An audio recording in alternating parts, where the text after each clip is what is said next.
After washing his face, the Japanese man started to heat sand in the microwave to make a knife. First, get some sand back, take out small stones and shells, use magnets. The little turtle absorbs magnetite in the sand. Carefully separate the white silica in the sand and grind the aluminum foil paper. You can get pear powder and take out a chicken and rub it on its head, generate static electricity, dip some aluminum powder on the chicken's head. It can also check fingerprints. The magnet and aluminum powder are mixed below to obtain thermite. Heat the thermite in a microwave oven. Aluminothermic reaction occurs. Take out the residue after aluminothermic reaction and put it in prism. There are no lead-free sets for sale. Then break the residue to get pure iron. The same way to get a big piece of iron. Then, put them in the microwave and heat them. The calcium carbonate will break down to calcium oxide and carbon dioxide. Calcium oxide can be used, adding water to make calcium hydroxide.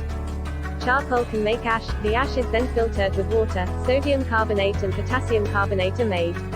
Then it mixed with silica, calcium oxide, potassium carbonate and sodium. Start the Dole mixer yourself. Then put the mixture in the microwave oven and heat it. After heating in the microwave oven, you can get glass.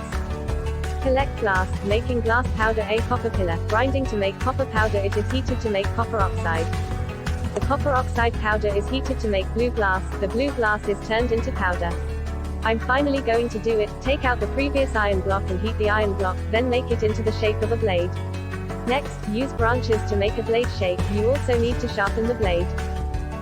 Finally, add some blue glass and white glass prepared before. It's really a peerless treasure knife for cutting paper like mud.